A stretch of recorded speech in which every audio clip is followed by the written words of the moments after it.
Ishmael has been one of the most anticipated characters in Punishing Grey Raven ever since she appeared within the second year of the game's story. Now, around the Chinese version's 5th anniversary, she's finally here! In beta, anyway. As a reminder, the Chinese version is about 1 year ahead of the global version, so it'll be a while before we can have her ourselves. Huge shout out to Rexland for all of the beta clips.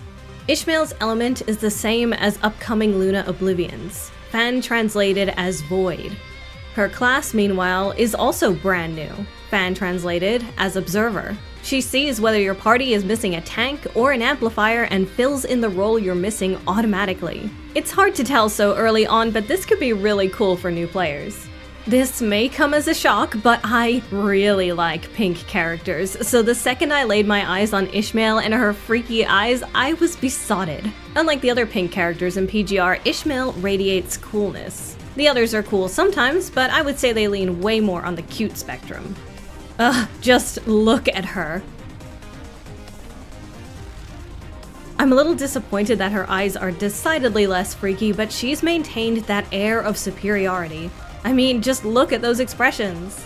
If you're familiar with Primal projection, you'll notice that Ishmael here has a lot of elements in common with her boss form. The longer hair, for example. Her model toes the line between her original sprite and Primal projection with short-looking hair at the front and super long hair in the back. We can see her hair makes the shape of angel wings, which was also visible in the artwork that was teased of her. In her chest is a space crystal with a familiar mark in it, and this mark can also be seen on her completely unique awakening band. Let's face it, it looks a whole lot like the Tacit core all Tacit Discords possess in Wuthering Waves. Crossover imminent? Probably not. But hey, this short but long hair kind of thing is also reminiscent of Changli in Wuthering Waves. As for combat, she's really something else. From her intro animation, she knows she's the top dog.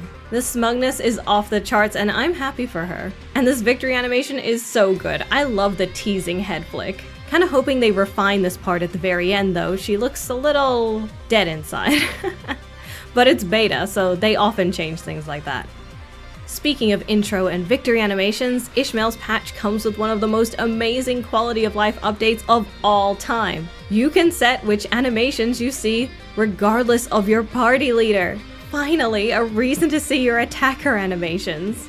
Coincidentally, her attack animations are ridiculously pretty, incorporating the space theme we all expected. After this animation, her first signature move, Ishmael undergoes a bit of a wardrobe change. Her dress becomes a tasteful leotard and her leg and torso become space-themed. I guess they didn't want to commit to the full space skin Primal projection got, so this is the compromise. Speaking of, you can see the kick her boss form uses is here too.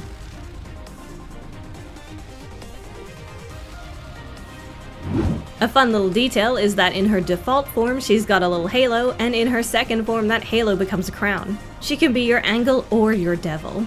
Following the trend of many recent characters, Ishmael has 2 different signature moves. Likewise, I'm following the trend of asking you to like and subscribe. After performing a series of athletics, her phase 2 signature move sees Ishmael condense the world around her into an orb, which she then bites to shatter the arena. I think I speak for all of us when I say, God, I wish that were me. Ishmael is insanely gorgeous and perfect and wonderful, and I absolutely cannot wait to hear her voice lines when this patch finally goes live in China. But what are your first impressions of this new Ishmael frame? To me, she's the perfect woman. Isla's still my favorite though.